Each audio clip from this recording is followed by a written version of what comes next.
The rain hammered against the floor-to-ceiling windows of the Grandeville Hotel, each droplet catching the glow of the chandeliers inside. Isabella Santos adjusted her black uniform for the 10th time that evening, her hands trembling slightly as she balanced the silver tray laden with crystal champagne flutes. 24 years old and working 3 jobs to pay for nursing school, she had seen her share of wealthy clients. But nothing quite like this. The charity gala was the most exclusive event of the season. Manhattan's elite mingled beneath gold-leafed ceilings, their laughter mixing with the soft melody of the string quartet. Isabella weaved through the crowd, her green eyes scanning the room as she served drinks to women dripping in diamonds and men whose single watches could pay her tuition for a year. "Excuse me, miss." A woman with perfectly styled silver hair beckoned Isabella over. "Could you please refill our table?" Isabella nodded, making her way toward the corner where several influential guests sat discussing business ventures and political connections. As she approached, she caught fragments of their conversation: stock prices, real estate acquisitions, the usual wealthy small talk. But then something changed. 2 men stepped away from the main group, moving toward the terrace that overlooked the city. Something about their demeanor made Isabella pause. They spoke in hushed tones, glancing around nervously before sliding open the glass door. Isabella knew she shouldn't listen. Every instinct told her to mind her own business, serve the drinks, and collect her paycheck. But curiosity won. She positioned herself near the terrace door, pretending to organize glasses while straining to hear their conversation. "The shipment arrives Thursday," one man said, his accent thick and unfamiliar. "Port Authority, Warehouse 17. My employer expects full payment upon delivery. Tell Petrov he'll get his money when we verify the merchandise." The second man replied coldly, "These weapons better be worth what we're paying." Isabella's blood turned to ice. Weapons. They were discussing illegal arms deals right here, in the middle of Manhattan's most prestigious charity event. Her hands began to shake more violently, the crystal glasses clinking together on her tray. She needed to leave. Now. But as she turned to retreat, her elbow caught the edge of a decorative plant stand. The impact sent her tray tumbling, crystal champagne flutes exploding against the marble floor in a symphony of destruction. The sound echoed through the ballroom like gunshots, causing every conversation to halt and every head to turn. Isabella dropped to her knees, frantically trying to collect the shattered pieces, her face burning with embarrassment. But it wasn't the judgmental stares of the wealthy patrons that made her heart race. It was the deadly silence from the terrace. "I'm so sorry," she whispered to no one in particular, her voice barely audible over the returning conversations of the guests, who had already dismissed the incident as clumsy help. That's when she felt it, the weight of someone's gaze burning into her soul. Isabella looked up slowly, her eyes traveling across the room until they met the most intense stare she had ever encountered. A man stood near the main entrance, tall and imposing in a perfectly tailored black suit. His dark hair was swept back, revealing a face that belonged on magazine covers. Sharp jawline, high cheekbones, and eyes the color of a stormy ocean. But it wasn't his devastating beauty that made her breath catch. It was the authority that radiated from him, the way other guests stepped aside as he moved, the whispered conversations that followed in his wake. This wasn't just another wealthy attendee. This was someone who commanded respect through fear. Alessandro Romano had been watching the evening's events unfold with calculated interest. At 32, he had learned to read people, situations, and opportunities with lethal precision. He had noticed the nervous Russians discussing business on his terrace. He had observed the pretty waitress listening, where she shouldn't have been listening. And now, as she knelt among broken crystal, her green eyes wide with terror, as she realized the gravity of what she had overheard, Alessandro made a decision that would change both of their lives forever. He walked toward her with purposeful strides, his expensive shoes clicking against the marble floor. The crowd parted before him like waves before a ship's bow. Security personnel appeared from shadows, flanking him as he moved. Isabella scrambled to her feet, still clutching pieces of broken glass, small cuts decorating her palms where the crystal had bit into her skin. She wanted to run, but her legs felt like cement. The man approaching her wasn't just handsome. He was dangerous. Everything about him screamed power, control, violence barely contained beneath designer clothing. Alessandro stopped 3 feet away from her, close enough that she could smell his expensive cologne, close enough to see the calculation behind those steel blue eyes. The entire ballroom seemed to hold its breath. He raised one perfectly manicured hand and pointed directly at her, his voice carrying clearly through the suddenly silent room. "You are mine now." The words hit Isabella like a physical blow. Around them, the wealthy elite continued their conversations as if nothing had happened, but Isabella could feel the undercurrent of tension. The way security moved closer, the way exits suddenly seemed impossibly far away. "I don't understand," she whispered, her voice barely audible. Alessandro's lips curved into something that wasn't quite a smile. "You will." 2 men in dark suits appeared at Isabella's elbows, their grip gentle but unmistakably firm. She looked around desperately, seeking help from the other staff members, but they had all mysteriously disappeared. The wealthy patrons continued their conversations, studiously ignoring the drama unfolding in their midst. "Please," Isabella managed, her voice stronger now. "I was just working. I didn't mean to. I know exactly what you meant to do." Alessandro interrupted, his accent carrying the slightest trace of Italian heritage. "And I know what you heard. The question now is what we do about it." Isabella's mind raced. She could deny everything, claim she had heard nothing. But something in Alessandro's eyes told her he would see through any lie she attempted. This man had built an empire on reading people, on knowing when someone posed a threat to his carefully constructed world. "I won't tell anyone," she said quickly. "I swear, I'll forget everything. I just want to go home." Alessandro studied her for a long moment, his gaze traveling from her frightened face to her trembling hands, still bleeding from the crystal cuts. When he spoke again, his voice was softer, but no less commanding. "Home isn't safe for you anymore, Isabella Santos." The use of her name sent chills down her spine. How did he know who she was? How long had he been watching her? "You know things now," he continued, stepping closer until she could feel the heat radiating from his body. "Things that certain people would kill to keep secret. Things that put a target on your back the moment you heard them." "I don't want to know anything," Isabella protested, tears threatening to spill down her cheeks. "I just want to finish nursing school and have a normal life." "Normal disappeared the moment you decided to eavesdrop," Alessandro said, though his tone held an unexpected gentleness. "But I'm offering you something better than normal. I'm offering you protection." The men at her elbows tightened their grip slightly, a subtle reminder that this wasn't really a choice. Isabella looked around the ballroom one last time, at the glittering chandeliers, the wealthy patrons, the world of privilege she had been serving but never belonged to. When her eyes met Alessandro's again, she saw something that surprised her. Not cruelty, but genuine concern. Whatever he was, whatever he did, he seemed to truly believe she was in danger. "What if I refuse?" she asked quietly. Alessandro's expression darkened. "Then you leave here alone. And I give you 24 hours before Petrov's men find you. And when they do, they won't be as generous as I'm being."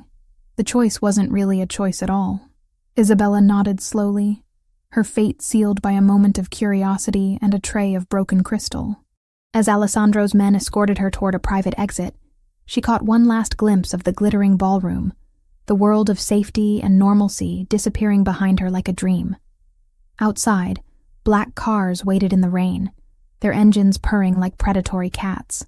Alessandro opened the door of the lead vehicle personally, his hand briefly touching her lower back as she climbed inside. "Welcome to my world, Isabella," he said as the door closed between them, sealing her fate. The last thing she saw through the rain-streaked window was the golden glow of the Grandeville Hotel, disappearing into the night, taking her old life with it. The mansion emerged from the darkness like a fortress carved from stone and steel. Isabella pressed her face against the tinted window as they passed through iron gates that stretched 20 feet high, topped with razor wire that gleamed like deadly ribbons in the security lights. The driveway curved through manicured grounds that seemed to stretch for miles, flanked by towering oak trees that whispered secrets to the night wind. "Welcome to the Romano estate," Alessandro said from beside her, his voice carrying a note of pride that seemed entirely at odds with the circumstances. "Your new home." Isabella's stomach lurched. "This isn't my home," I have an apartment in Queens. A life. Responsibilities. Not anymore. His interruption was gentle but absolute. That life ended the moment you heard Viktor Petrov's name mentioned tonight. Do you understand what that means? She turned to study his profile in the dim interior light. At 32, Alessandro Romano possessed the kind of dangerous magnetism that made women forget their own names. His suit was perfectly tailored, his dark hair immaculately styled. But there was something predatory in the way he held himself, like a panther masquerading as a house cat. I don't understand any of this, Isabella admitted, her voice barely above a whisper. I don't even know who you are. A ghost of a smile played at the corners of his mouth. No, but I know everything about you. The car pulled up to the front entrance, where more men in dark suits waited. Isabella counted at least 6, their faces stone-cold professional as they scanned the surrounding darkness. Each one carried themselves with military precision, hands positioned near concealed weapons. Alessandro climbed out first, then extended his hand to help her. His touch was warm, surprisingly gentle, but Isabella could feel the calluses on his palm, evidence of a man who had worked with his hands long before he wore $1,000 suits. The foyer took her breath away. Black marble floors reflected the light from a crystal chandelier that must have cost more than her yearly tuition. The ceiling soared 30 feet above them, decorated with intricate molding that spoke of old-world craftsmanship. Paintings that belonged in museums adorned the walls, their subjects watching with knowing eyes as she was escorted deeper into this world of wealth and power. "Marco," Alessandro called, and a man stepped forward from the shadows. Tall and lean with graying temples, he carried himself with the quiet authority of someone accustomed to being obeyed. "This is Isabella Santos. She'll be staying with us indefinitely." Marco's dark eyes assessed her with the thoroughness of a security scanner. "The guest wing, the blue room, and postguards on that floor. Discreet ones. Miss Santos is under my personal protection." Isabella found her voice. "I don't need guards. I need to go home." Both men turned to look at her, and she was struck by the similarity in their expressions. Patient, almost paternal, as if she were a child who didn't understand the complexity of adult decisions. "Isabella," Alessandro said, removing his suit jacket and draping it over his arm. Beneath the expensive fabric, she could see the definition of muscles earned through more than just gym sessions. "Tell me, what do you know about Viktor Petrov?" "Nothing. I'd never heard that name before tonight." Petrov runs the largest weapons smuggling operation on the East Coast. He also controls human trafficking routes from Eastern Europe, drug distribution networks that span 12 states, and has personally ordered the deaths of over 200 people. Alessandro's voice remained conversational, as if he were discussing the weather. 3 months ago, he put a $5 million bounty on anyone who could provide information about my business operations. Isabella felt the blood drain from her face. "But I don't know anything about your business." "No, but you witnessed his men discussing their next shipment. You heard dates, locations, names. That makes you either an asset or a liability." He stepped closer, close enough that she could smell his cologne. Something expensive and masculine that made her pulse quicken despite her fear. "I prefer you as an asset." Marco cleared his throat. "Sir, the files you requested." Alessandro took a thick manila folder from his lieutenant's hands and opened it, revealing photographs, documents, and what looked like surveillance reports. Isabella's heart stopped when she saw her own face staring back at her from a dozen different angles. "Isabella Marie Santos, age 24, Alessandro read aloud. Currently enrolled at Columbia Nursing School, maintaining a 3.8 GPA while working 3 part-time jobs to pay tuition. Lives alone in a 1-bedroom apartment on 47th Street in Queens. Rent consistently paid 2 days late but never missed. Parents died in a car accident when she was 16, raised by her uncle Thomas Santos until age 18. Isabella's legs felt weak. When did you? Your uncle Thomas owes money to some very dangerous people. Alessandro continued, his voice softer now. People who would see his debt transferred to you without hesitation. People who wouldn't hesitate to use your nursing skills to patch up their soldiers, or sell you to the highest bidder when your usefulness expired. Uncle Thomas wouldn't, she started, but the conviction died in her throat. Her uncle had always been secretive about his finances, his frequent trips to Atlantic City, the men who sometimes called late at night speaking in hushed, urgent tones. Alessandro closed the file with a sharp snap. "I've been watching you for 3 weeks, Isabella. Not because I intended to involve you in my world, but because your uncle listed you as collateral on his gambling debts. When Petrov's men started asking questions about you, I realized you needed protection whether you wanted it or not." The admission hit her like a physical blow. She was collateral, property to be bartered and traded by men who saw her as nothing more than a means to an end. "So you see," Alessandro continued, "this isn't really about what you overheard tonight, though that certainly complicated matters. This is about keeping you alive long enough to find a permanent solution to your uncle's stupidity."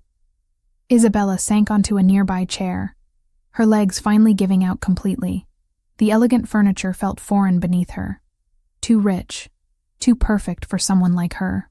What kind of solution? The kind that ensures Petrov never has reason to think about you again.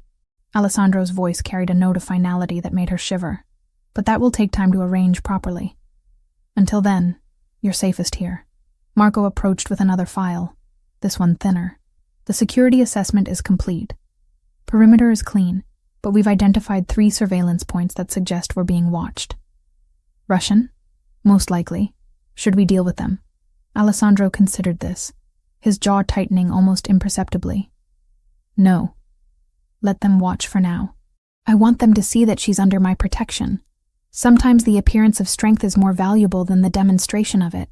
Isabella listened to this exchange with growing horror. These men discussed violence and death as casually as others might plan a dinner party, and somehow she had become a piece on their chessboard, moved around according to strategies she couldn't comprehend. "I want to call my uncle," she said suddenly. "I want to hear this from him." Alessandro and Marco exchanged a look that made her stomach clench. "That might not be possible," Alessandro said carefully. "Why not?" Another long pause. "Because Thomas Santos was found dead in his apartment 6 hours ago." The world tilted sideways. Isabella gripped the arms of her chair, her knuckles white as she fought to remain conscious. Her uncle, difficult, secretive, frustrating Uncle Thomas, who had raised her after her parents died, was gone. "How?" she whispered. "Professional job. Clean, quick, meant to look like a robbery. But Petrov's signature is all over it." Alessandro knelt beside her chair, his voice gentler than she would have thought possible from a man who commanded such fear. "I'm sorry, Isabella. I truly am." Tears burned behind her eyes, but she refused to let them fall. Not here, not in front of these dangerous strangers who held her life in their hands. "What happens to me now?" "Now you learn to live in my world," Alessandro said, rising to his full height. "Marco will show you to your room. Tomorrow we'll discuss your new circumstances in detail." As they walked through corridors lined with priceless art and guarded by men with guns, Isabella caught glimpses of the life she was being drawn into. Security monitors showed every angle of the property. Communication equipment that belonged in military installations hummed quietly behind locked doors. This wasn't just a home. It was a command center for an empire built on things she didn't want to understand. Her room was larger than her entire apartment, decorated in shades of blue and silver that somehow managed to be both luxurious and calming. French doors opened onto a balcony that overlooked formal gardens, though she noticed the discreet placement of more security personnel among the landscaping. "The closet has been stocked with appropriate clothing," Marco informed her. "Meals are served in the dining room at 8, 1, and 7. You're free to move about the house and grounds. But please understand that leaving the property without escort isn't permitted." "For how long?" Marco's expression softened slightly. "That depends on factors beyond anyone's immediate control, Miss Santos. But Mr. Romano is a man of his word. If he says you're under his protection, you are." Alone at last, Isabella walked to the window and looked out at the sprawling grounds. Somewhere beyond those walls, people who wanted to hurt her were watching, waiting. Her old life, her apartment, her job, her dreams of becoming a nurse, felt like something that had happened to someone else. Alessandro Romano had saved her life tonight, but in doing so, he had also claimed ownership of it. The question that would haunt her dreams was simple. In a world where everyone was predator or prey, which was she becoming? Isabella woke to the sound of crystal clinking against fine china and the soft murmur of conversation echoing through marble corridors. For a moment, disorientation clouded her thoughts. The silk sheets were too smooth, the ceiling too high, the morning light filtering through unfamiliar windows. Then reality crashed back with brutal clarity. Uncle Thomas was dead. Her old life was gone. She was now a prisoner in Alessandro Romano's world, disguised as a protected guest. The closet Marco had mentioned was indeed stocked, with clothes that cost more than her monthly rent. Designer dresses hung beside tailored blazers, while drawers revealed lingerie made from fabrics she couldn't even name. Every piece was exactly her size, which should have been comforting, but instead felt deeply unsettling. How long had they been watching her? How much did they know? Isabella selected the simplest outfit she could find. Dark jeans that probably cost $500 and a cashmere sweater that felt like heaven against her skin. The mirror reflected a stranger back at her, someone who looked like they belonged in this world of wealth and danger. But appearances, she was learning, were often lies wrapped in expensive packaging. Breakfast was served in a dining room that could seat 20, though only 2 places were set at the far end of a mahogany table. Alessandro sat reading what appeared to be financial reports, his dark hair still damp from a shower, wearing a white shirt that emphasized the olive tone of his skin. He looked up when she entered, his steel blue eyes assessing her with an intensity that made her pulse quicken. "Good morning, Isabella. I trust you slept well?" She hadn't slept at all, but admitting that felt like showing weakness. "Well enough, considering the circumstances." "Of course. Please, sit." He gestured to the chair across from him, where fresh fruit, pastries, and coffee waited on bone china that probably cost more than her textbooks. "We have much to discuss." Isabella remained standing, crossing her arms over her chest. "I want to go home. This is kidnapping, Mr. Romano. I don't care what danger you think I'm in. I won't be held prisoner here like some kind of trophy." Alessandro set down his papers with deliberate slowness, his expression shifting from polite host to something far more dangerous. "Kidnapping?" He rose from his chair, moving around the table with predatory grace. "Is that what you think this is? What else would you call it? You took me from my job, brought me here against my will, and now you're telling me I can't leave. That sounds like kidnapping to me." He stopped inches away from her, close enough that she could feel the heat radiating from his body, smell the expensive cologne that clung to his skin. "Very well. You want to leave? The door is there." He pointed toward the dining room entrance. "Walk out. Get in your car. Oh wait, you don't have one here. Call a taxi, except your phone was destroyed for security reasons. Flag down a passing motorist on a private road that sees no traffic." Isabella's confidence wavered, but she refused to back down. "I'll find a way." "I'm sure you will.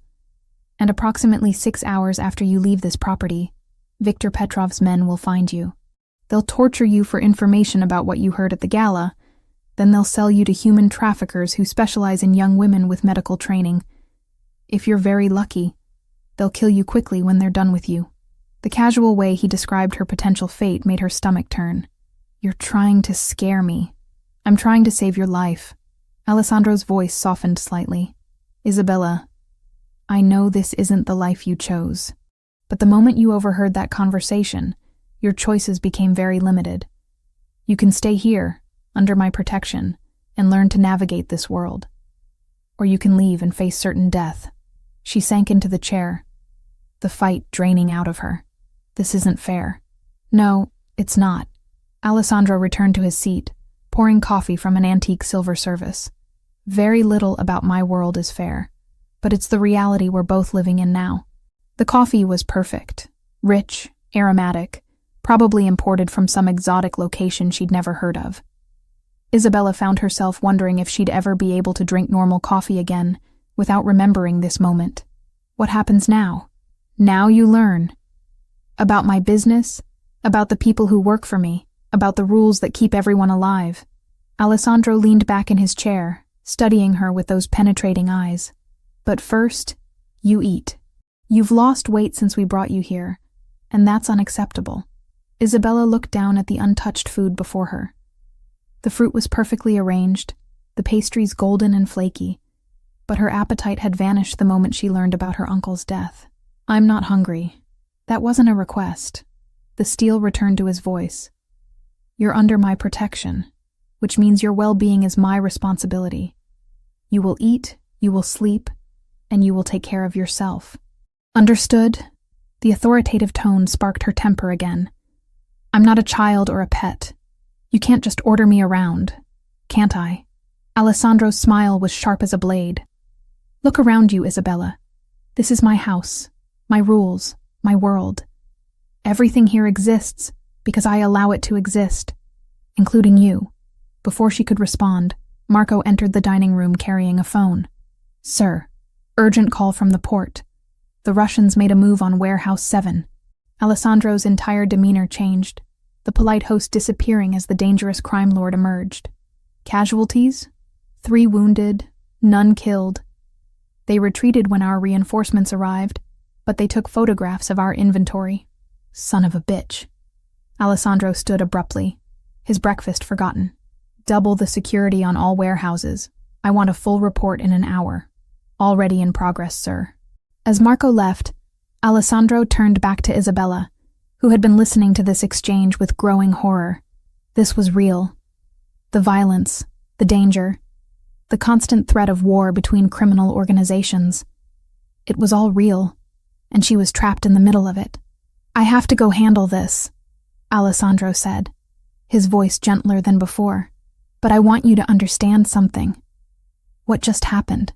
That's why you can't leave. Petrov is escalating, testing my defenses. Every move he makes puts you in more danger." Isabella watched him prepare to leave, checking his weapon, straightening his tie, transforming from a man having breakfast into a commanding general preparing for battle. "How do you live like this? Always looking over your shoulder, never knowing who to trust?" Alessandro paused at the doorway, his expression unreadable. "You learn to trust very few people, and you protect what matters most with everything you have." "What matters most to you?" He studied her for a long moment, something shifting in his eyes. "Family. Loyalty. The people who depend on me to keep them safe." After he left, Isabella sat alone in the opulent dining room, surrounded by luxury that felt more like a gilded cage with each passing moment. She picked at the fruit, forcing herself to eat despite her churning stomach. Alessandro was right. She needed to maintain her strength if she was going to survive this. The house felt different with Alessandro gone. Quieter, but also more tense. She could sense the increased security, the way staff members moved with heightened alertness. Through the windows, she glimpsed more men patrolling the grounds, their weapons no longer concealed. Isabella spent the morning exploring the house, testing the boundaries of her imprisonment. The library contained thousands of books, many in Italian, all organized with military precision. The kitchen was a temple to culinary arts, staffed by people who treated her with polite deference, but watched her every move.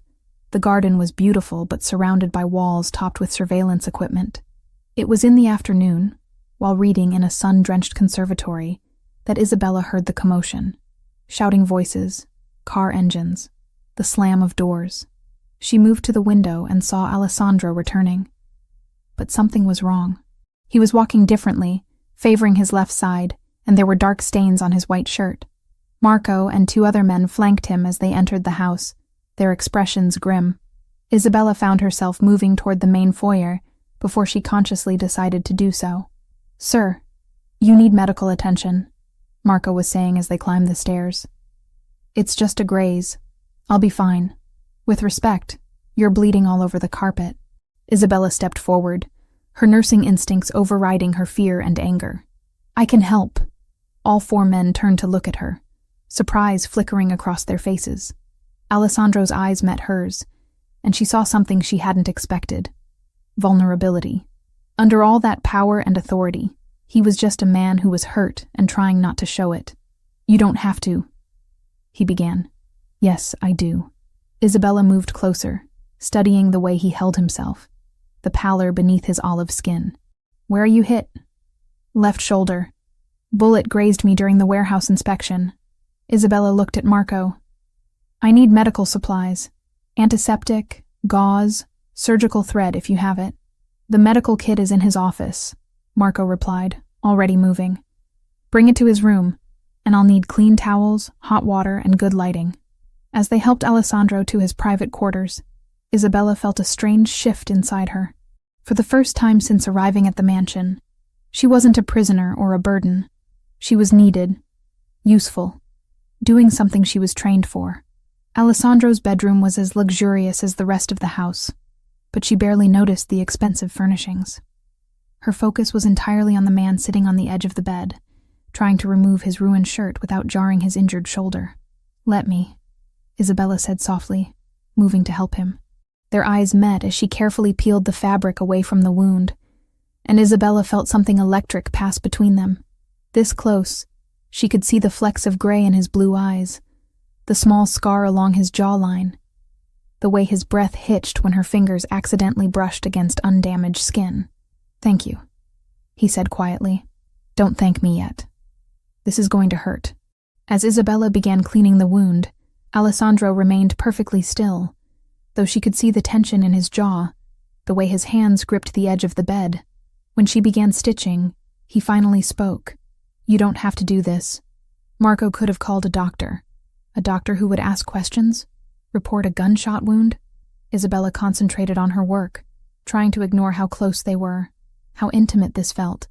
Besides, this is what I'm trained for. It's what I love doing. Helping people, healing them, fixing what's broken. She tied off the last stitch and began bandaging the wound.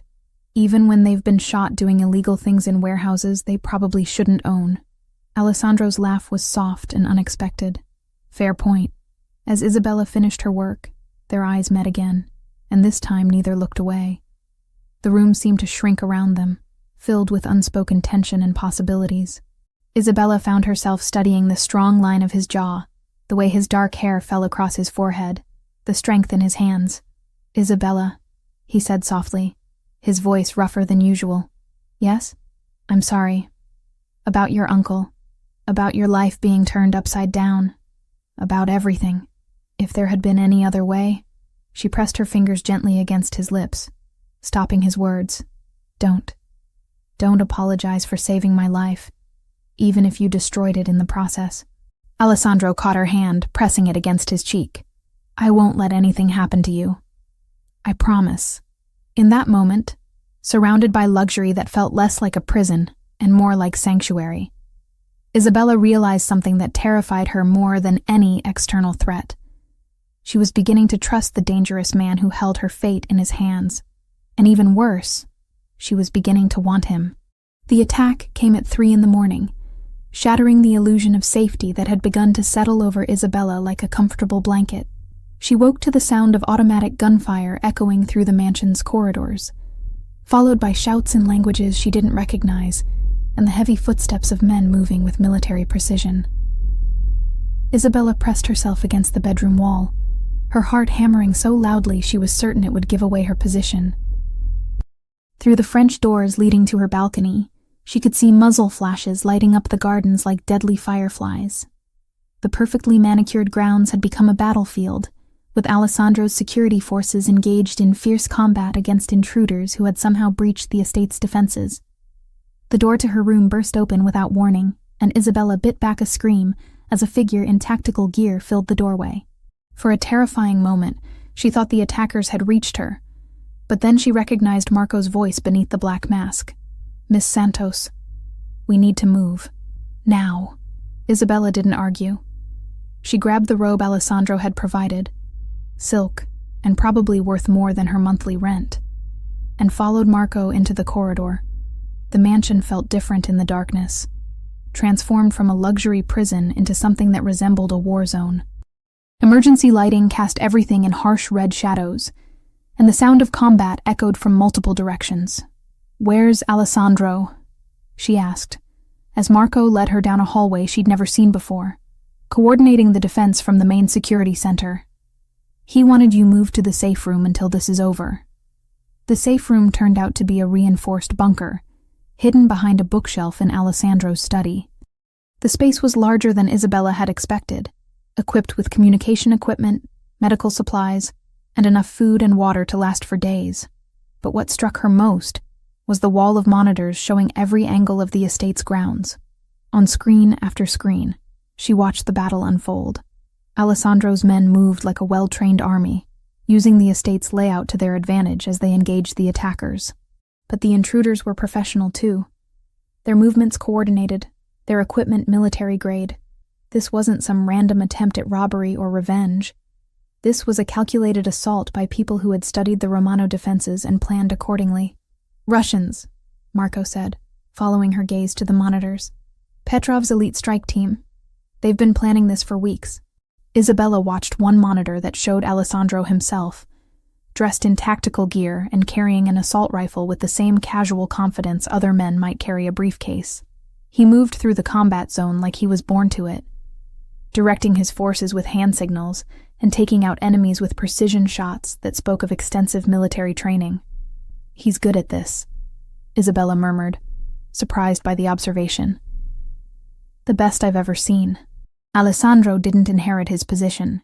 He earned it in situations exactly like this one. Marco checked his weapon while monitoring the communications equipment. "But Petrov's people are good too. This won't be over quickly."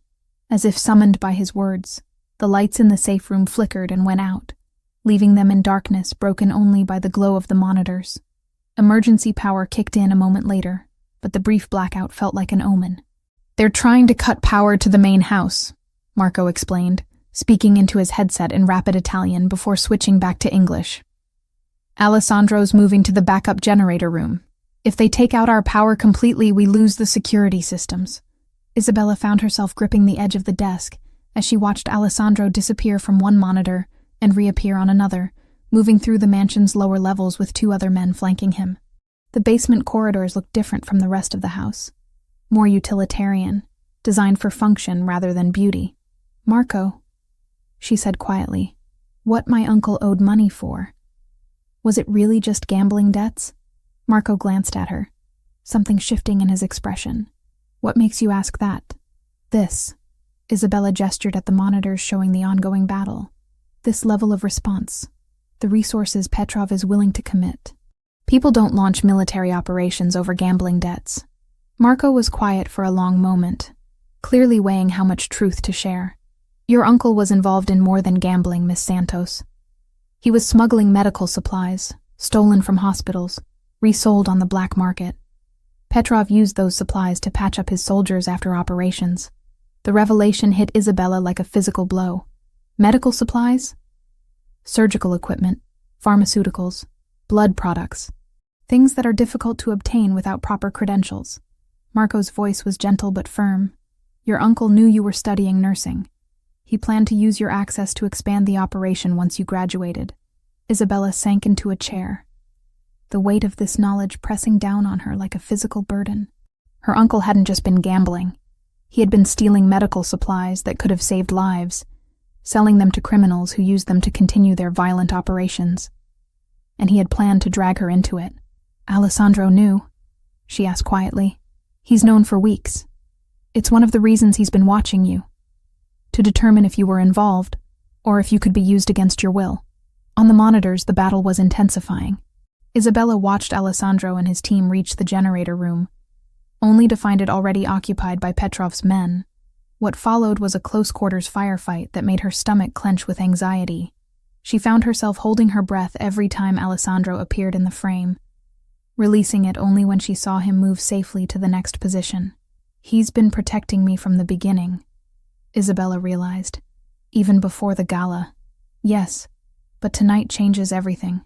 Petrov isn't just trying to collect a debt anymore. He's trying to eliminate a witness and send a message to Alessandro. This is about territory, power, control." The lights flickered again, and this time they stayed off longer before the backup power engaged. On the monitors, Isabella could see that Alessandro's team had secured the generator room, but the victory had come at a cost. One of his men was down, and Alessandro himself was moving differently, favoring his right leg in a way that suggested injury. "He's hurt," Isabella said, starting to rise from her chair. Marco caught her arm. "He's handled worse, and you're safer here. I'm a nursing student, Marco. If he's injured, I can help. If you leave this room and something happens to you, Alessandro will burn down half the city in revenge." Petrov is counting on emotional responses. Don't give him what he wants. Isabella wanted to argue, but the logic was undeniable. Instead, she focused on the monitors, tracking Alessandro's progress as he and his remaining team member fought their way back toward the main house. The attacking force was retreating, but they were doing so in organized fashion. This hadn't been a desperate gamble, but a calculated probe of Alessandro's defenses. It was another hour before the all-clear signal came through Marco's headset. The mansion fell into an eerie quiet broken only by the distant sound of sirens, emergency services that would arrive to find nothing more than a gas leak explosion that had damaged some landscaping. When Alessandro finally appeared in the safe room doorway, Isabella's breath caught in her throat. His tactical gear was torn and blood-stained. His face was smudged with smoke and dirt, and there was a grimness in his eyes that spoke of violence recently committed. But he was alive, and that was all that mattered to her in that moment. "Status report," he said to Marco, his voice hoarse from shouting orders. "Perimeter secured. 4 attackers down, 3 captured, the rest retreated. We lost Jensen and Rodriguez is in surgery." Alessandro nodded grimly. "And her?" "Safe. Never left this room." Only then did Alessandro's gaze shift to Isabella, and she saw something change in his expression. Relief so profound it was almost physical. He crossed the room in 3 strides, and pulled her into his arms without a word, holding her against his chest with a desperation that spoke louder than any declaration. Isabella melted into his embrace, breathing in the scent of gunpowder and expensive cologne, feeling the rapid beat of his heart against her cheek. For the first time since arriving at the mansion, she felt completely safe, not because of the walls or the guards or the security systems, but because of the man holding her like she was the most precious thing in his world. "I thought—" Alessandro started, then stopped, his voice rough with emotions he was struggling to control. "I'm okay," Isabella whispered against his chest. "We're both okay." Alessandro pulled back just enough to look at her face, his hands framing her cheeks with a gentleness that seemed impossible from someone who had just been engaged in lethal combat. "Isabella, I need you to understand something. After tonight, there's no going back. Petrov has declared war, and that means—" She silenced him by pressing her lips to his. A kiss born of adrenaline and fear and the overwhelming relief of survival. Alessandro stiffened in surprise for a moment, before responding with a hunger that matched her own, his arms tightening around her, as if he could protect her from the entire world through sheer force of will. When they finally broke apart, both breathing hard, Isabella looked directly into his storm-gray eyes and made her choice. "I'm in danger because of you," she said quietly. "But I'm alive because of you too. I choose you, Alessandro. I choose this life, whatever it brings." Alessandro searched her face for any sign of doubt or fear, finding instead a determination that matched his own. "You know what that means? What this world will demand of you? I'm learning. And I'm stronger than you think." Alessandro's smile was fierce and proud, and tinged with something that might have been love. "Yes, you are." Outside the safe room, the Romano Empire was regrouping, preparing for whatever Petrov's next move might bring. But inside that reinforced bunker, 2 people who had found each other in the middle of a war sealed their fate with another kiss, one that tasted of gunpowder and promises, and a future neither of them could fully imagine, but both were willing to fight for. The discovery came 3 days after the attack, hidden in Alessandro's private office behind a painting of his grandfather. Isabella had been looking for medical supplies to restock the estate's first aid stations when she accidentally triggered the hidden mechanism. What she found changed everything she thought she knew about her place in Alessandro's world. The secret room contained surveillance equipment, communication devices, and most damning of all, detailed files on every person in Alessandro's organization, including a thick folder marked with her uncle's name and another bearing her own. But it wasn't just the existence of these files that shattered her fragile trust. It was what they contained. Isabella's hands shook as she opened her own file, finding photographs dating back months before the gala. Images of her leaving her apartment, walking to class, working at the hospital where she did her nursing practicum. Someone had been documenting her entire life with methodical precision, creating a comprehensive profile that included her class schedules, work patterns, and even her favorite coffee shop. But it was the notation in Alessandro's handwriting that made her blood run cold. Potential asset. Nursing background useful for medical operations. Uncle's debts provide leverage. Approach with caution. Asset. She had been nothing more than a useful tool from the very beginning. The sound of footsteps in the corridor sent Isabella scrambling to replace everything exactly as she'd found it, but she wasn't fast enough. Alessandro appeared in the doorway of his office just as she was closing her file, his expression shifting from surprise to wariness as he realized what she had discovered. Isabella. His voice was carefully controlled, revealing nothing of what he was thinking.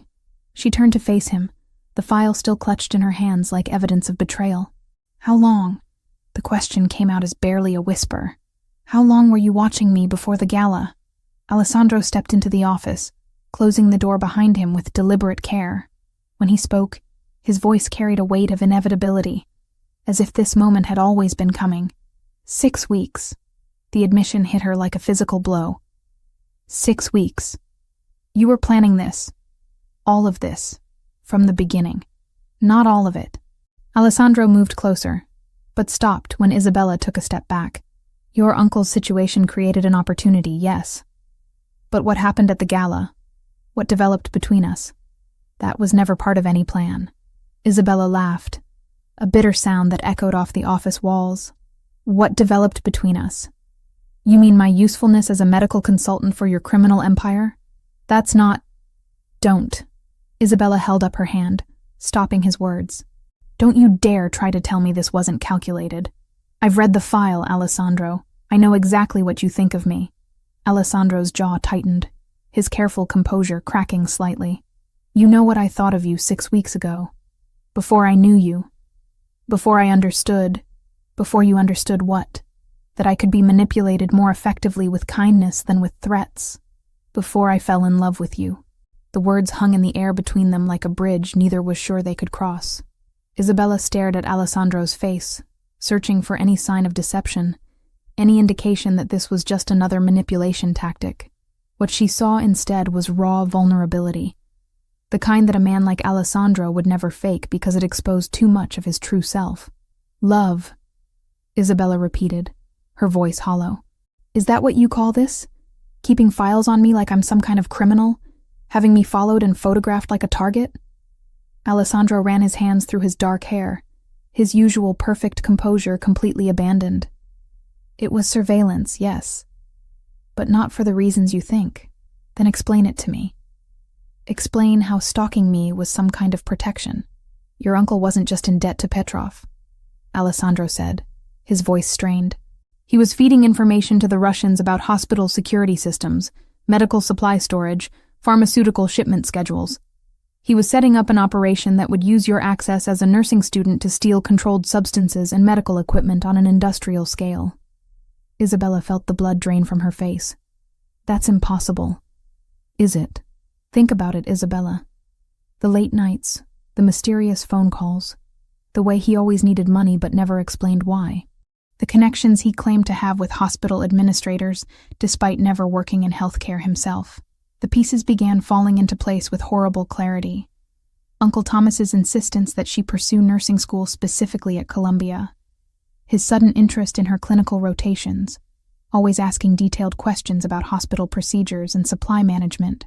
The job applications he had encouraged her to fill out for positions at specific medical facilities. He was grooming me, Isabella whispered, the realization hitting her like ice water. From the day you started nursing school. Maybe even before that. Alessandro's voice was gentler now, but still carried the weight of painful truth. The operation was designed to unfold gradually over years. By the time you realized what was happening, you would have been too deeply involved to escape. Isabella sank into a chair, her legs no longer capable of supporting her weight. Everything she had thought she knew about her relationship with her uncle, about her own choices and aspirations, had been a carefully constructed lie. How did you know? She asked quietly. Marco discovered the connection during routine intelligence gathering about Petrov's operations. We've been tracking medical supply theft rings for months. They're increasingly common revenue streams for organized crime. When your uncle's name appeared in our investigation, I ordered surveillance to determine your level of involvement. Alessandro moved closer, kneeling beside her chair so they were at eye level. I expected to find a willing accomplice, someone already corrupted by greed or desperation. What I found instead was a woman working 3 jobs to pay for school, volunteering at free clinics, completely innocent of her uncle's schemes. So you decided to use me anyway. No, I decided to protect you. Alessandro's eyes met hers, and she could see the truth of his words reflected there. The surveillance was to determine when and how Petrov would try to activate the network. I was planning to neutralize the threat and remove you from danger before you ever knew it existed. Isabella wanted to believe him, but trust felt like a luxury she could no longer afford. And the gala? That was just coincidence? Alessandro was quiet for a long moment before answering. The gala was supposed to be reconnaissance. I was meeting with contacts to gather more information about Petrov's timeline. You were supposed to be safely at home that night, but I wasn't. No, you picked up an extra shift, worked an event that put you in the middle of something you should never have witnessed. Everything after that, Alessandro reached out tentatively, touching her hand. Everything after that was improvisation, trying to keep you alive in a situation that had spiraled completely out of control. Isabella looked down at his hand covering hers, remembering how that same touch had comforted her during the darkest moments of the past weeks. The protection, the safe room, even the medical supplies. It was all planned. The infrastructure was already in place, yes, but not for you specifically. Alessandro's thumb traced gentle circles on her skin. I have a dozen safe houses, multiple backup plans for every operation. What wasn't planned was caring about whether you lived or died. The admission hung between them like a confession. Isabella studied Alessandro's face, seeing past the careful control to the man beneath, someone who had built his life around calculating odds and minimizing risk, now completely undone by an emotion he had never expected to feel. I don't know how to trust you, Isabella said quietly. I don't know how to separate what's real from what's manipulation. Then don't trust me yet. Alessandro's voice was rough with emotion. But don't run either. Give us time to figure out what this is without the weight of my mistakes crushing us both. Isabella pulled her hand away from his, needing physical distance to think clearly. Us. There is no us, Alessandro. There's you, and there's me, and there's a situation you created by involving me in your war with Petrov. You think I wanted this? Alessandro stood abruptly, his carefully maintained control finally snapping. You think I wanted to fall in love with someone I was supposed to be protecting from a distance? Someone whose very existence puts my organization at risk? Then let me go. I can't. The words came out raw, desperate. Even if I wanted to, which I don't, it's too late. Petrov knows about you now. He knows you matter to me. Releasing you would be signing your death warrant. Isabella stood as well, pacing to the window that overlooked the estate's gardens. Outside, she could see Alessandro's men patrolling the grounds, their presence a constant reminder of the danger that surrounded them both. So I'm trapped. Forever. You're protected. There's a difference. Isabella turned back to face him, tears threatening but refusing to fall. Is there? Because from where I stand, it looks like I've traded one prison for another. At least with Uncle Thomas, I knew I was being used. The words hit Alessandro like physical blows, and Isabella could see the pain they caused reflected in his eyes. But she was past the point of sparing his feelings. Her entire life had been built on lies and manipulations, and she was tired of pretending otherwise. I need time, she said finally. I need space to think about all of this without you watching my every move, analyzing my reactions, planning your next approach. Alessandro nodded slowly, though she could see how much the admission cost him. How much time? I don't know. Maybe days, maybe weeks, maybe forever. Isabella. No.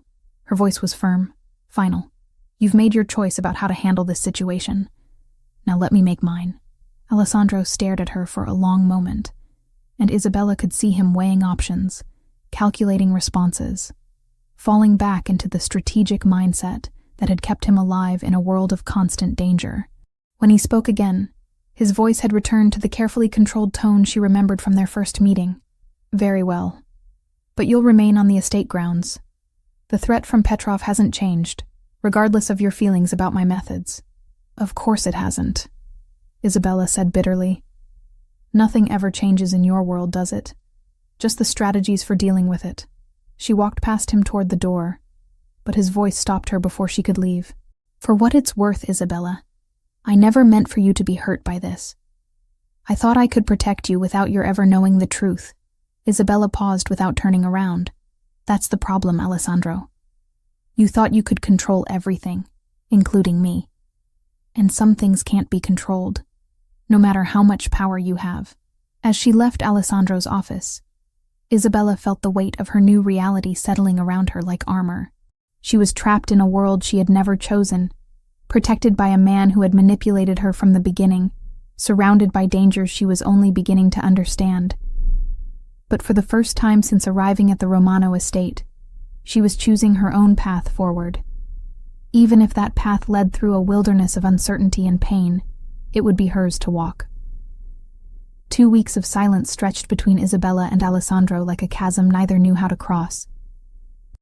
Isabella spent her days exploring the estate's extensive grounds, reading in the library, and pointedly avoiding any area where she might encounter the man who had turned her world upside down. Alessandro, according to Marco's careful updates, threw himself into business with renewed intensity, conducting meetings that lasted until dawn and taking risks that made his security team nervous. It was the sound of helicopters that shattered their carefully maintained distance.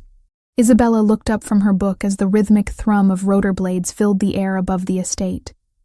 Through the conservatory windows, she watched 3 black helicopters circle the property before landing on the mansion's expansive lawn. Men in tactical gear poured out. But these weren't Alessandro's soldiers. Their movements were different, more aggressive, and they carried weapons she didn't recognize. Marco burst into the conservatory, his usually calm demeanor replaced by urgent concern. Miss Santos, we need to move immediately. Mr. Romano's location has been compromised. What's happening? Isabella set down her book, adrenaline already flooding her system. Petrov found Alessandro's meeting with the Colombians. They've taken the warehouse district, and Alessandro's team is outnumbered 3-1. Marco was already moving toward the door, speaking rapidly into his headset. He's requesting immediate backup, but our response time puts him at serious risk. Isabella followed Marco through corridors that had become as familiar as her old apartment, but now felt charged with desperate energy. How did Petrov find out about the meeting? Marco's expression darkened. We believe there's a leak in our organization. Someone with access to Alessandro's schedule and security protocols. They reached Alessandro's private office, where banks of monitors showed the unfolding crisis in real time. Isabella could see the warehouse district under siege, explosions lighting up the night sky, gunfire echoing through the feeds, Alessandro's men pinned down in what appeared to be a coordinated ambush. There, Marco pointed to one monitor showing a figure moving between shipping containers, directing his forces with hand signals. Even at this distance, Isabella could recognize Alessandro's movements, the way he carried himself even under fire. He's trapped, she breathed, watching as enemy positions closed in around Alessandro's location. The extraction team won't reach him for another 20 minutes. By then, Marco didn't finish the sentence, but Isabella could see the math in his grim expression. Isabella stared at the monitors, her mind racing through possibilities. What about the medical supply route? Marco looked confused. What medical supply route? The one my uncle was involved with. The network Petrov was using to move stolen medical equipment. Isabella's nursing training kicked in, analyzing the tactical situation like a complex medical case. If Uncle Thomas was providing information about hospital security systems, there has to be a route through the medical district that Petrov doesn't know you know about. Marco's eyes widened with sudden understanding.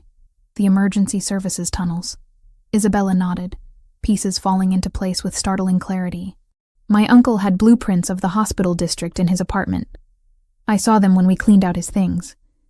He was mapping service tunnels that connect medical facilities to the warehouse district. Routes designed for emergency supply deliveries. Routes that bypass Petrov's surveillance network. Marco finished, his expression shifting from desperation to hope. I know those tunnels, Isabella said, surprising herself with the confidence in her voice. I've used them during my nursing rotations at Metro General. They run directly under the warehouse district. Marco was already reaching for his phone, but Isabella caught his arm. Marco, Alessandro will never approve a plan that puts me at risk. Then we don't tell him until it's too late to stop us. The decision was made in that moment. Born of desperation and a love Isabella had been trying to deny for 2 weeks. She wasn't going to lose Alessandro to Petrov's ambition, regardless of how complicated their relationship had become.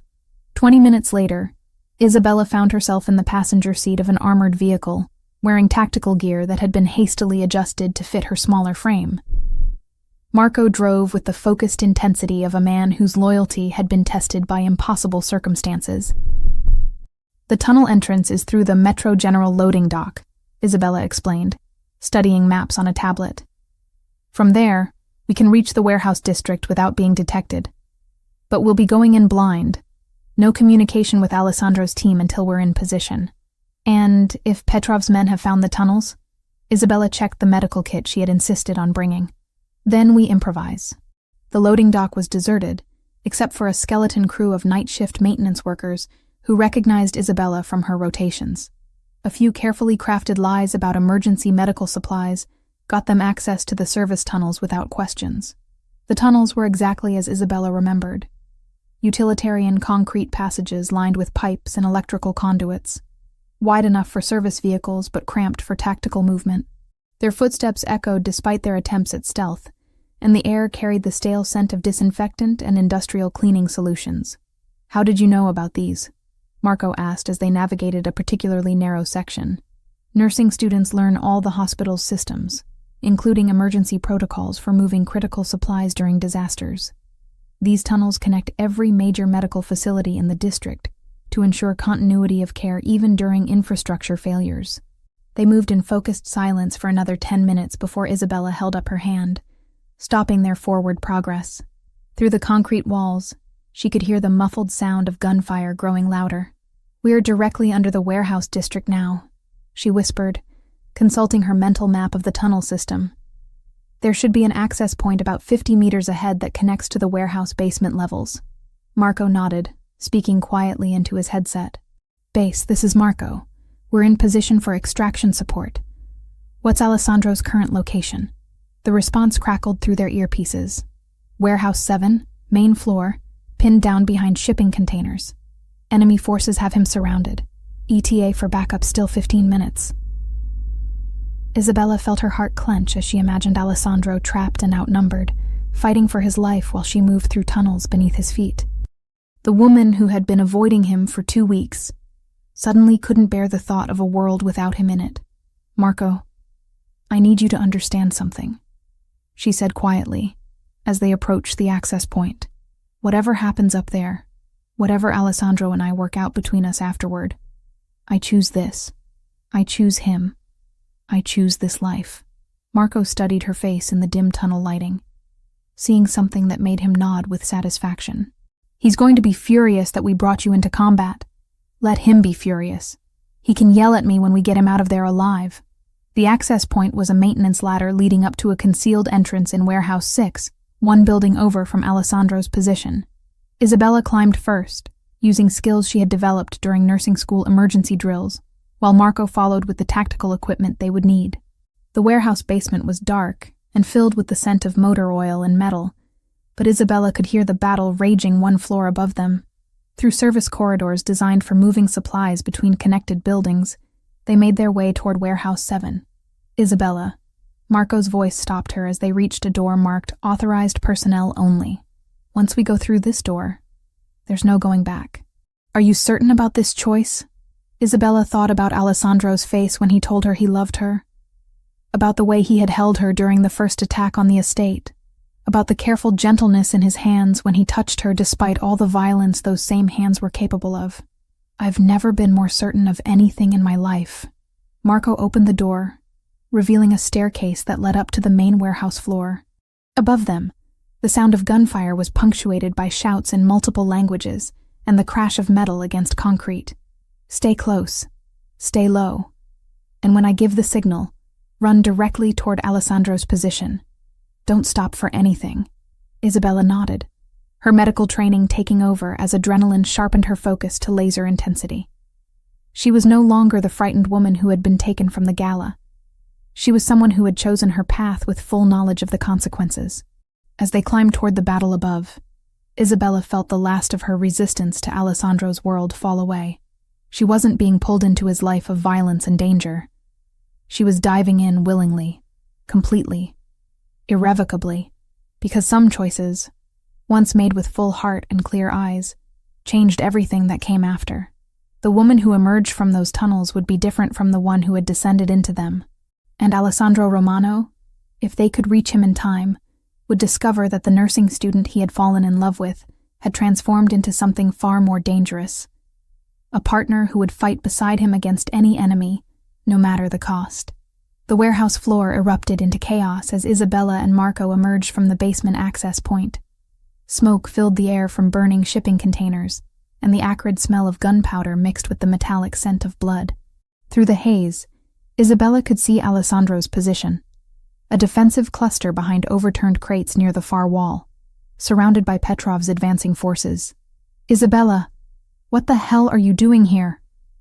Alessandro's voice crackled through Marco's radio, fury and terror warring in his tone as he spotted them across the battlefield. "Saving your stubborn ass," Isabella replied, grabbing the radio from Marco before he could stop her.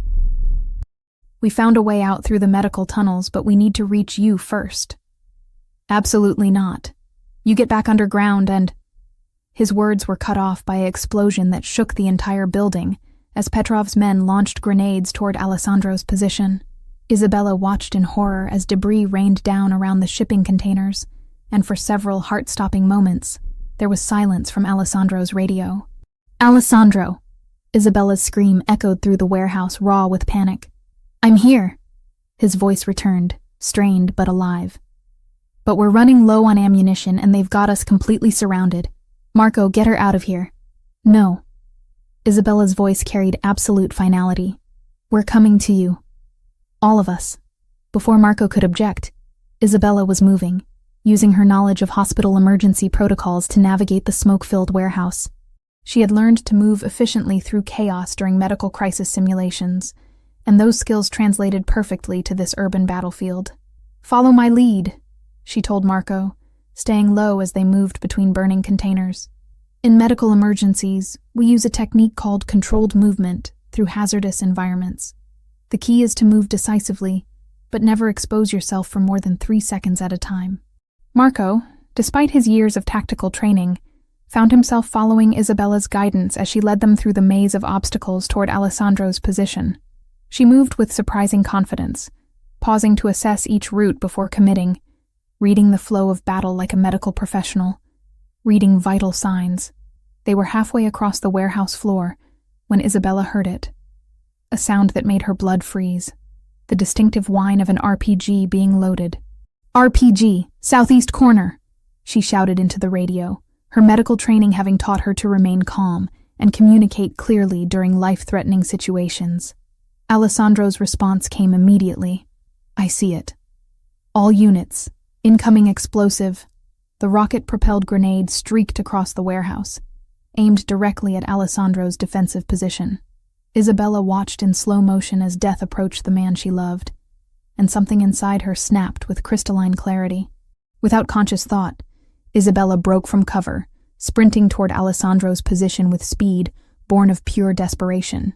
She reached his location just as the explosion detonated against the shipping containers, the blast wave throwing her against Alessandro's body and sending them both tumbling behind a concrete support pillar. "Isabella!" Alessandro caught her as they hit the ground, his hands immediately checking for injuries. "Are you hurt? Tell me you're not hurt." "I'm fine," she gasped, though her ears were ringing and her vision was slightly blurred. "But your shoulder is bleeding again." Alessandro looked down to see blood seeping through his tactical vest where his previous wound had reopened. "It's nothing. It's not nothing." Isabella was already reaching for her medical kit, her training overriding the chaos around them. "You're going into shock, and if you lose any more blood—" "Isabella, listen to me." Alessandro grabbed her hands, his eyes intense with desperate love and fear. "I need you to understand something.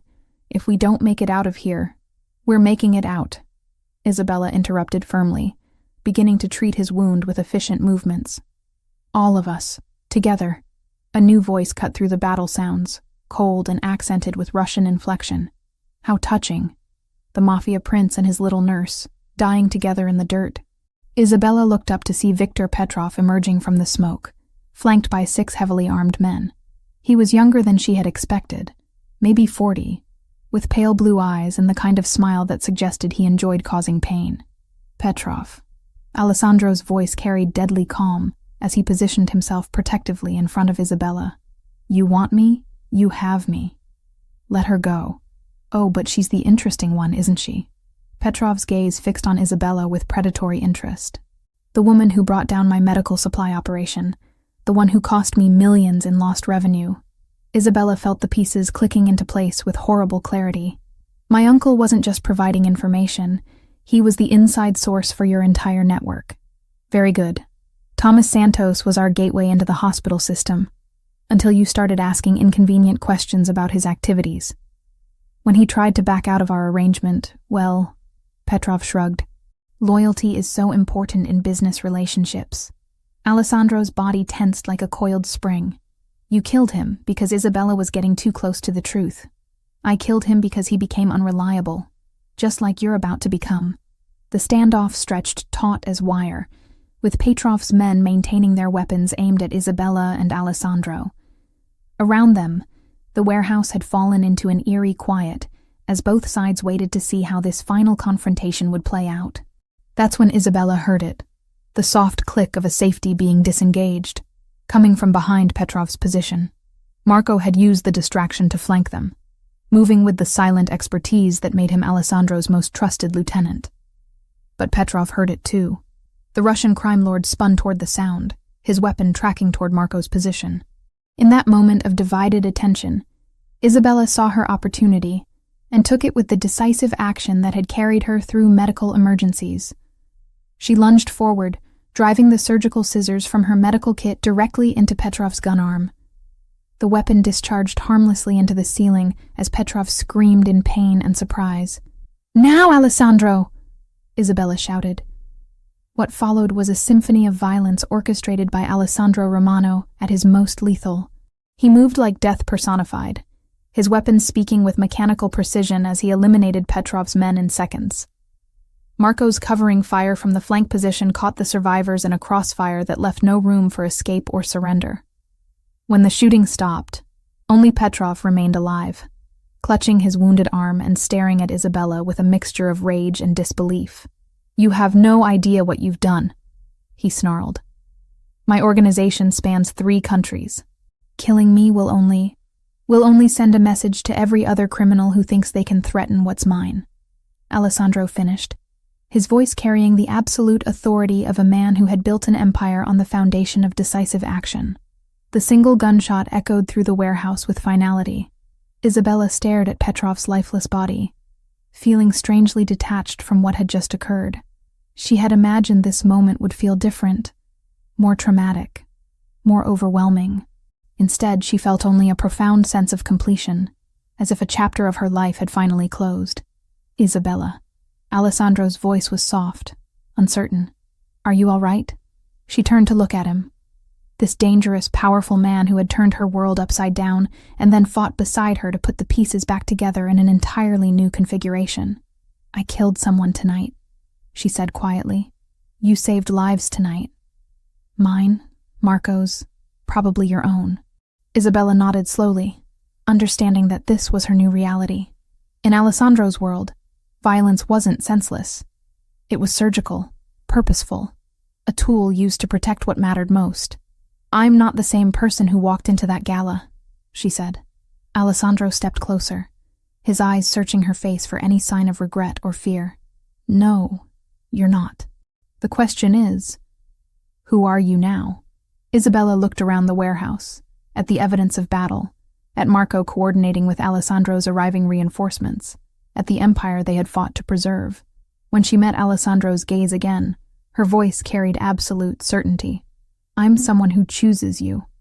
Someone who chooses this life. Someone who will fight beside you against anyone who threatens what we're building together." Alessandro's smile was fierce with pride and love and relief. "Then welcome to your new world, Isabella Romano. The name hit her like a promise, and a challenge wrapped in silk and steel. As sirens wailed in the distance, and Alessandro's men secured the area, Isabella realized that the woman who had bandaged a stranger's wounds that first night had become someone capable of ending lives to protect the people she loved. The transformation was complete, irreversible, and absolutely right. 6 months after Viktor Petrov's death, Isabella Romano stood on the balcony of the penthouse suite overlooking Manhattan's financial district, her hands resting protectively over the gentle curve of her belly. The morning sun caught the diamonds in her wedding ring, a ring that had been placed on her finger in a private ceremony attended only by Marco and the estate's chapel priest, sealing a union that had been forged in blood and strengthened by choice. The transformation was complete in ways she couldn't have imagined that night at the gala. Isabella Romano. She had legally changed her surname within a week of Petrov's elimination. Now oversaw a network of medical facilities that served both the legitimate community and Alessandro's organization. The Romano Medical Foundation operated 12 clinics throughout the city, providing health care to underserved populations while serving as perfect cover for the more clandestine medical services required by those in Alessandro's world. Mrs. Romano. Marco's voice came from the doorway, carrying the respect that had replaced his initial wariness. The board meeting is ready to begin. Isabella turned from the view, her hand automatically smoothing over the flowing silk dress that concealed her 4-month pregnancy. The boardroom of Romano Industries had become as familiar to her as any hospital she had worked in, though the business conducted here involved considerably more risk than patient care. The mahogany table was surrounded by men and women who represented the various arms of Alessandro's empire, legitimate businesses that generated billions in revenue, providing perfect cover for operations that existed in the shadows. Isabella had learned to read the subtle dynamics of these meetings, understanding that her presence served multiple purposes beyond her medical expertise.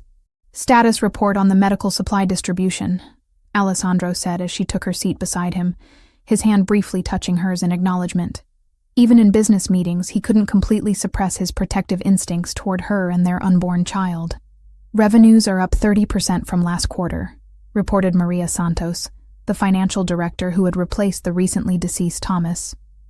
No relation to Isabella's uncle, despite the shared surname.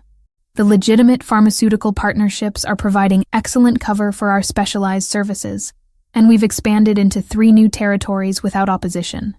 Isabella listened with the focused attention she had once reserved for medical lectures, understanding that this world operated on the same principles as any complex system. Every component had to function perfectly for the whole to survive. Her medical background had proven invaluable in ways she hadn't anticipated, bringing both legitimacy and practical skills to an organization that frequently required discretion in healthcare matters. "The Bratva remnants?" Alessandro asked, his voice carrying the casual tone he used to discuss matters that could result in significant violence. "Neutralized as of Tuesday." Marco replied with equal calm.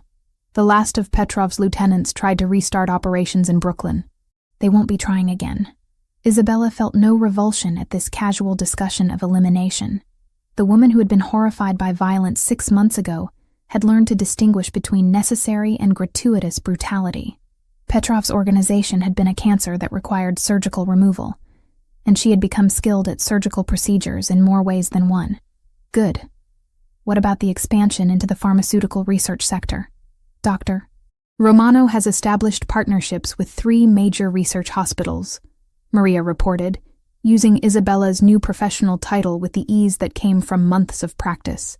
"The drug trials provide perfect justification for our chemical acquisitions, and the research partnerships give us access to experimental treatments that have proven valuable for our special clientele." Alessandro's smile held the satisfaction of a man whose strategic vision was bearing fruit beyond his original plans. Isabella's integration into his empire hadn't just legitimized certain operations, it had opened entirely new revenue streams and operational possibilities. "Speaking of special clientele," Marco continued, "the request from the Sicilian families has been approved. They're willing to pay premium rates for our medical services during their expansion into the northeastern ports." Isabella nodded, understanding that medical services in this context meant everything from trauma surgery performed in untraceable locations to the provision of pharmaceutical products that couldn't be obtained through conventional channels. The Romano Medical Network had become the Switzerland of criminal health care, neutral, discreet, and absolutely reliable. "Mrs. Romano, there's also the matter of the new recruitment program," Maria said, consulting her notes. "Your nursing school contacts have provided us with a dozen potential candidates for our specialized training program." This was Isabella's particular contribution to the family business, identifying nursing students and young doctors who possessed both the skills and the discretion necessary to work within Alessandro's organization. The program provided excellent benefits and career advancement opportunities in exchange for absolute loyalty and selective blindness regarding patient backgrounds. "The screening process will take another month," Isabella replied. "We can't afford any risks with personnel who will have access to sensitive information." Alessandro's eyes met hers across the table, and she could see the pride and love that had never diminished despite the transformation she had undergone. If anything, his feelings had intensified as he watched her evolve from protected asset to equal partner in building their empire. The meeting concluded with the usual efficiency that characterized Romano operations, but Alessandro gestured for Isabella to remain as the others filed out. When they were alone, his businessman's mask fell away, replaced by the gentle concern that had become familiar over the months of their marriage. "How are you feeling?" His hand moved to her belly, still amazed by the miracle growing there. Their first child, conceived during the passionate reconciliation that had followed their victory over Petrov. Strong, healthy, ready for whatever comes next. Isabella covered his hand with hers, feeling the flutter of movement that had become more pronounced in recent weeks. "Our daughter is going to be born into a world where she'll want for nothing." "Daughter?" Alessandro's eyebrows rose with surprise and delight. The ultrasound yesterday confirmed it. Isabella's smile held the joy she had discovered in planning for their future together. "Elena Romano, if you approve of the name." "Elena," Alessandro repeated, his voice soft with wonder. "After my grandmother. She would have loved you, Isabella. You remind me of her. Beautiful, intelligent, and absolutely fierce when protecting family." Isabella leaned into his embrace, marveling at how natural this life had become. The penthouse apartment that served as their private residence within the Romano Tower was filled with evidence of their combined lives. Medical journals beside business reports, children's books in preparation for Elena's arrival, artwork that reflected both traditional Italian heritage and Isabella's more modern sensibilities. "Sometimes I think about that night at the Gala," Isabella said quietly, her fingers tracing patterns on Alessandro's chest. "How terrified I was. How certain that you were destroying my life. Do you regret any of it?" Isabella considered the question seriously, thinking about the woman she had been, struggling financially, alone, naive about the complexities of the world around her. That woman had possessed dreams of helping people through conventional medicine, of living a quiet, safe life that would honor her parents' memory. "No," she said finally, her voice carrying absolute certainty. "I regret nothing. That woman at the Gala was living half a life, surviving instead of truly living. You didn't destroy my life, Alessandro. You showed me what I was capable of becoming." Outside their windows, the city spread out beneath them like a kingdom waiting to be conquered. Somewhere in that maze of buildings and people, the Romano Empire conducted its business with the smooth efficiency that had made it legendary among those who operated in the shadows. Medical supplies moved through channels that existed parallel to legitimate commerce, serving clients who paid premium prices for discretion and reliability. Isabella Romano oversaw it all with the same precision she had once applied to patient care, understanding that the principles were identical: diagnosis, treatment, recovery, and above all, the protection of those under her care. "Elena is going to inherit an empire," Alessandro said, his voice filled with plans for their daughter's future. "She's going to inherit a choice." Isabella corrected gently, "The same choice you gave me, to decide what kind of person she wants to become." Alessandro's laugh was rich with appreciation for the woman his wife had become, someone who understood power but wasn't corrupted by it, who embraced their dangerous world while maintaining her own moral compass. As evening approached, they prepared for the formal dinner that would finalize the Romano family's expansion into European medical supply chains. Isabella dressed in a gown that accommodated her pregnancy while maintaining the elegance expected of the wife of a man like Alessandro Romano. Her reflection in the mirror showed a woman transformed, not just physically, but in the confidence that radiated from every gesture. The dinner would be attended by representatives from families across 3 continents, all seeking to benefit from the medical expertise and discretion that had become the Romano signature. Isabella would charm them with her intelligence and professional credentials, while Alessandro negotiated the terms that would expand their influence even further. Later that night, as they lay in bed with Isabella's head resting on Alessandro's chest, she felt Elena moving restlessly, as if sensing the excitement in her parents' voices as they planned for the future. "What kind of world are we building for her?" Isabella asked, though she already knew the answer. "A world where she'll never be powerless," Alessandro replied, his hand protective over their unborn daughter. "A world where she'll have every advantage we can provide, every protection we can arrange, every opportunity we can create, and the freedom to choose her own path. Always, just like her mother." Isabella smiled in the darkness, understanding that Elena Romano would be born into privilege beyond measure, but more importantly, into a family that understood the true nature of power, not just the ability to control others, but the wisdom to know when control was necessary and when it was destructive. The empire they had built together was more than criminal enterprise or legitimate business. It was a testament to what 2 people could accomplish when they chose to face the world as partners, equals, and ultimately, as a family that would endure whatever challenges lay ahead. Outside, the city never slept, and somewhere in its depths, the Romano organization continued its work, healing the wounded, supplying the desperate, and maintaining the delicate balance that kept their corner of the shadow world functioning with clockwork precision. Isabella Romano, formerly Santos, closed her eyes and felt her daughter stirring within her. Tomorrow would bring new challenges, new opportunities, new choices to make. But tonight, she was exactly where she belonged, beside the man who had shown her that some prisons were actually keys to freedom, and some dangers were worth embracing for the sake of love.